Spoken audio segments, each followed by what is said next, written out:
अगर आप तपोभूमि नर्मदा किताब चाहें तो डिस्क्रिप्शन बॉक्स में लिंक दिए हैं, वहां से आपको ये किताब मिल जाएगा। धन्यवाद। नमस्कार, आप सुन रहे हैं तपोभूमि नर्मदा, शिवगन्ना माता नर्मदा की ये महत्व कथा मैं प्रदीप आपको सुना रहा हूँ। तपोभूमि नर्मदा का ये मानस परिक्रमा या फिर पाठ परिक्रमा हम लोग करेंगे। योगी पुरुष श्री शैलेंद्र नारायण घोषाल जी ने नर्मदा जी का परिक्रमा करने के पश्चात ये पुस्तक उन्होंने लिखा था। ये पुस्तक सुनते सुनते हम सबका मानस परिक्रमा हो जाएगा। इस मानस परिक्रमा में मैं एक बात अपने जीवन से कह सकता हूं कि अगर आप ये मानस परिक्रमा पूरा कर लेंगे, आपका जीवन सहज हो जाएगा, आप बदल जाएंगे। नर्मदा जी की कृपा से हम शुरू करेंगे ये पाठ परिक्रमा। अगर ये चैनल आप सब्सक्राइब नहीं किए हैं, कृपया सब्सक्राइब करें और नर्मदा जी की ये महत्व कथा दूसरे के साथ शेयर भी करें। आइए शुरू करते हैं तपोभूमि नर्मदा। तड़के से आंखें खोली नर्मदा मंदिर के घंटे की आवाज से। नित्य कर्म से फारिग होकर सुमित दास जी गए नर्मदा मंदिर और मैं चल पड़ा मत्स्येंद्रनाथ मंदिर की ओर महात्मा जी के दर्शन करने के लिए। आज फिर वही नजारा। कानों में कुंडल पहने नागा साधु सुमित दास जी के शब्दों में सिर पर कनफट्टा धारी मौन आत्मग्न धुनी जलाए बैठे थे। मंदिर के द्वार बंद थे, परंतु अंदर से यज्ञ की चलने फिरने और मंत्रोच्चार की आवाज बाहर आ रही थी। सारा मंदिर उनके मंत्रोच्चार से गूंज रहा था।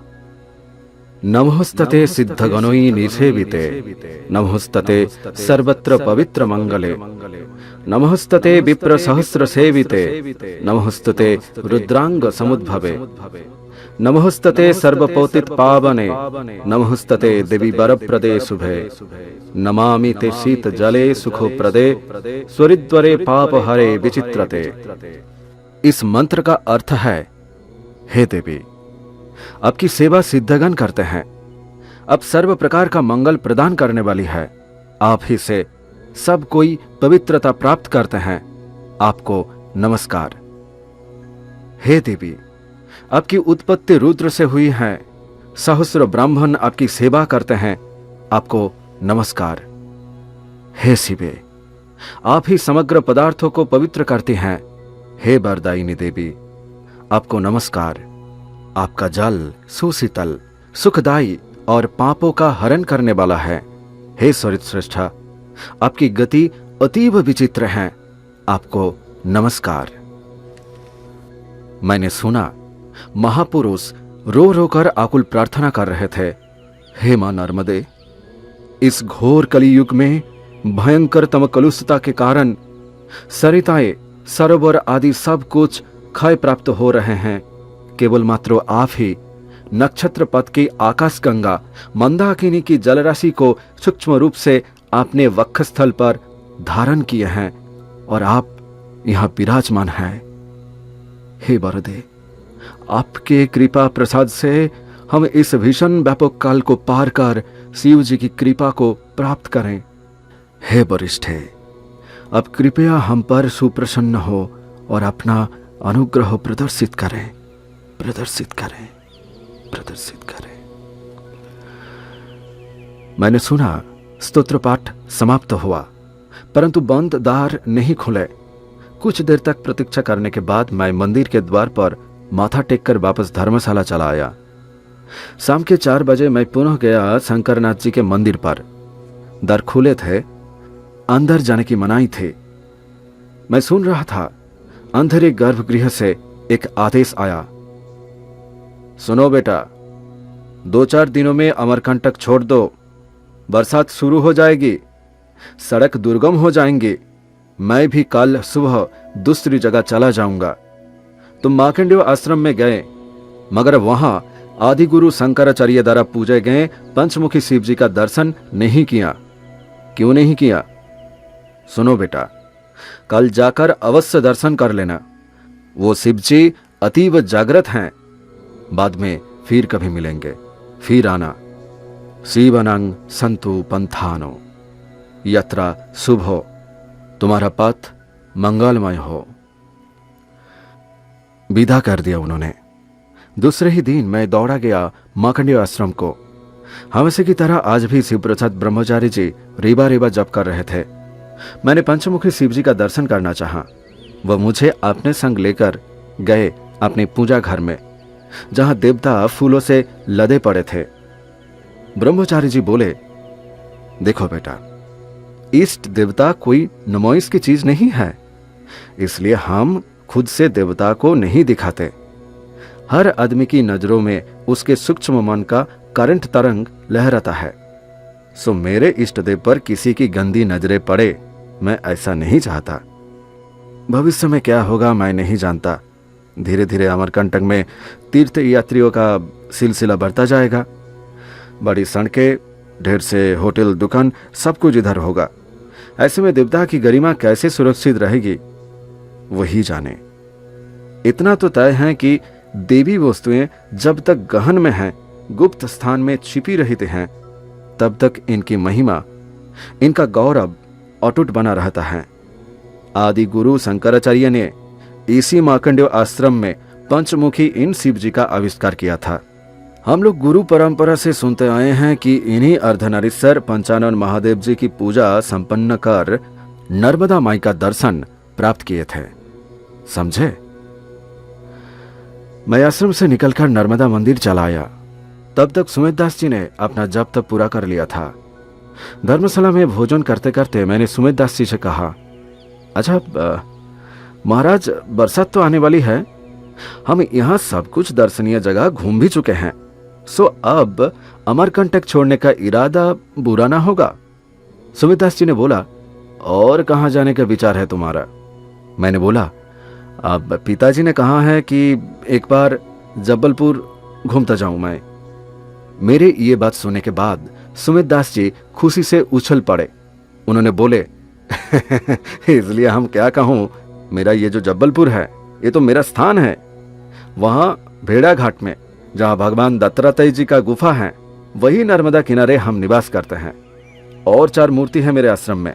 चलिए हम साथ लेके तुमको चलेंगे, ठीक है ना? जबलपुर भी बड़ा भारी नर्मदा तीर्थ है, ठीक है? अगले दिन सुबह सुबह हमने नर्मदा स्नान किया, नर्मदा माता और नर्मदेश्वर महादेव को प्रणाम किया और फिर चल दिए यात्रा पर। वही रास्ता था, उसी भिटिंगा का जंगल से होकर अलौकिक बांसुरी की धुन सुनते सुनते संध्या समय हम पहुंच गए पेंड्रा रोड। दूसरे दिन सुबह हमने रेल से बिलासपुर तक की यात्रा की। बिलासपुर से जबलपुर पहुंचे उसके भी एक दिन बाद। अमरकंटक से जबलपुर करीब 155 मील लंबी यात्रा हमने पूरी कर ली। सुमित दास जी ने बोले, इसलिए हम क्या कहूं, हम बहुत थक गए हैं, सो चलिए टांगे से भेड़ाघाट तक चलते हैं। वो यहां से कोई 16 मील की दूरी पर है, ठीक है ना? देखो, इसी जबलपुर का पुराना नाम था जब्बाली पत्तन। जबाली मुनि यहां आए थे तपस्या करने के लिए। उन्होंने रामचंद्र जी को झूठा उपदेश दिया था। उसी पाप के खंडन के लिए उन्होंने नर्मदा तट पर तपस्या की थी। नर्मदा पाप हरिणी है। जाबाली मुनि जी के बारे में आप रामायण में पढ़ा तो होंगे ना? मैंने बोला, हाँ मैंने अवश्य पढ़ा था। जब रामचंद्र जी पिता को दिया हुआ वचन निभाने के लिए वनवास पर चित्रकूट आए थे, तब वहां भरत, महर्षि वशिष्ठ और जाबाली मुनि को साथ लेकर बड़े भाई को वापस अयोध्या लिवाने के लिए उन्होंने आए थे। जाबाली को रामचंद्र जी से बहुत स्नेह था। उन्हें अपनी दिव्य दृष्टि से पता चल गया था कि सीता जी का अपहरण होगा और उसके बाद रामचंद्र जी को असहनीय कलेश भोगना पड़ेगा।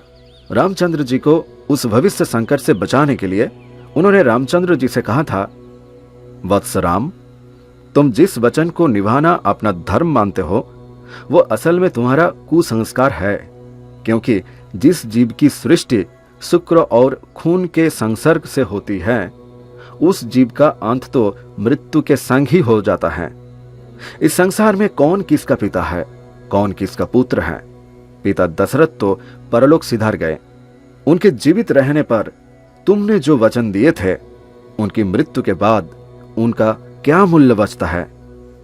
जाबाली मुनि ने कहा था, हे वत्सराम, अब हमारे बीच दशरथ नहीं है।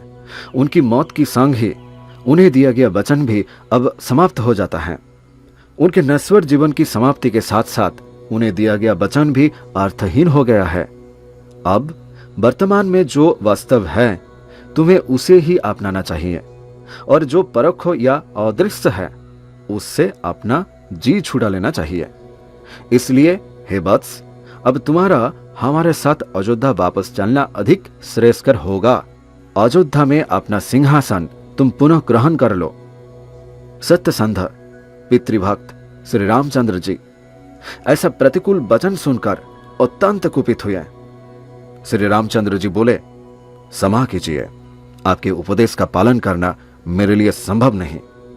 अभी आपने जो उपदेश दिए हैं ये सत्य और धर्म के विपरीत हैं। देवताओं और ऋषि मुनियों ने अपना सारा जीवन बिताया है सत्य धर्म का पालन करने के लिए। जो सत्याश्रयी होता है उसे अक्षय पद प्राप्त होता है। सत्य शांत जितव्रत पितृभक्त एवं मानव कुल के चंद्रमा श्री रामचंद्र जी ने पिता को दिया हुआ वचन निभाया था और जावाली को उपदेश को सरासर उन्होंने ठुकरा दिया था। जबलपुर बहुत बड़ा शहर है। शहर की चौड़ी सड़क पर हमारे टांगे को दो घोड़े खींच रहे थे। क्रमशः भीड़ से दबी सड़कें, हवेलियों, होटलों और सिनेमा हॉलों के पीछे छोड़ते हुए हम रूखी पहाड़ी राह पर आ गए। अब रास्ते में मिलने लगे कहीं यूकलिप्टस तो कहीं साल के पेड़ और कहीं कहीं आम के बगीचे। इन पेड़ के आम देश परदेश की बाजार में सीपी लंगड़ा आम के नाम से मशहूर है। हर पेड़ के नीचे बड़े बड़े काले पत्थर पड़े थे। मैंने देखा खेत खलियानों में भी इन पत्थरों की भरमार थी। सड़कें भी पत्थर से बनी हैं। दूर सितिज में सतपुरा पहाड़ी का झलक रहे थे। बीच बीच में कम से कम 4-5 बार मैंने देखा सड़कों हंस खेतों पर गुड़ाकर चक्कर काट रहे थे। उस नजारे को देखकर ऐसा लगा मानो वन देवता लक्ष्मी स्वरूपा प्रकृति देवी के कोमल कंठ में श्वेत शुभ्र गजमुक्ता की माला हिला डुला कर पहना रहे हैं। मैंने देखा सड़क के दोनों ओर छोटी बड़ी चट्टानें बिखरी पड़ी थी, जिनके बीच तरह तरह के पेड़ खड़े थे। मैंने सुमित दास जी से कहा, स्वामी जी, आपका जबलपुर तो समूचा पत्थरों का बना शहर है। मेरे ये बात सुनने के बाद वो तुरंत बोले, हाँ हाँ, इसलिए तो हम क्या कहें, ये तो पत्थरों की जगह ही है। हमारी हिंदी बोली में जब्बल शब्द का मतलब ही है पत्थर, पत्थर की पूरी, इसलिए इसका नाम पड़ा है जब्बलपुरी या जब्बलपुर। इस तरह तकरीबन 14-15 मील की दूरी तक चले आने पर उन्होंने टांगे को एक जगह रोक दिया। खुद उतरे, मुझे भी उतरने को कहा। बोले, वो देखो, देख रहे हो ना, नर्मदा जी, प्रणाम करो उन्हें। उंगली के इशारों से उन्होंने दिखाया। देख रहे हो, वो देखो, ये है मार्बल रॉक्स। दुनिया में और कोई ऐसा चीज तुमको नहीं दिखेगी। लाल, नीले, हरे, स्फटिक आदि रंगीन पत्थरों की जगमगाती सजावट। देखो, हाँ, ये देखने के बाद तुम खामोश हो जाओगी। देखो कितना सुंदर है। हम फिर टांगे पर सवार हुए। कोई 1.5 मील और सफर कर हमने अपने मुकाम भेड़ाघाट पहुंच गए, सुमित दास जी का आश्रम। उनके चारों शिष्य दौड़कर आए हमारी तरफ। चारों नागा सन्यासी थे। उन्होंने हमारा सामान उतारा। सुमित दास जी का आश्रम अत्यंत सुहाने और पवित्र वातावरण में बना था। पहाड़ियों के गोद में नर्मदा तीर पर यह आश्रम बनाया गया था। 1 मंजिला पत्थरों का बना 3 कमरों वाला जो मकान सुमित दास जी के लिए था, वो 4 कुटीरों से घिरा हुआ था। उसके सामने एक शिव मंदिर था। शिव मंदिर के सामने टीन की छत से घिरा एक बड़ा सा स्थान था, जहां बैठकर भक्तों के सामने शास्त्रार्थ और प्रवचन आदि होते थे। चारों कुटीरों में नागा शिष्यों का डेरा था। आश्रम में 2 गायें थी। इसके अलावा 2 आम के पेड़ और एक यूकलिप्टस पेड़ थे तथा इधर उधर बिखरी कुछ फूलों की पेड़ थी। कुल मिलाकर यह था सुमित दास जी का आश्रम, अवधूत आश्रम। आश्रम से कुछ दूरी पर शांत नर्मदा धीर गति से बह रही थी। उसके दोनों किनारे पर खड़े थे सफेद संगमरमरी पहाड़। सुमित दास जी का आश्रम में खाने पीने और सोने का प्रबंध बहुत बढ़िया था। सुमित दास जी ने मेरे बारे में नागा शिष्यों पर यह आदेश पहले ही दे रखा था कि यह आश्रम का मेहमान है, सो इसकी देखभाल अच्छी तरह से की जाए। उस दिन हम कहीं नहीं गए। दूसरे दिन सुबह मैंने नर्मदा में स्नान किया। रोजाना की पूजा पाठ, वेद मंत्रों की वंदना और यज्ञादि संपन्न कर मैंने नाश्ता किया।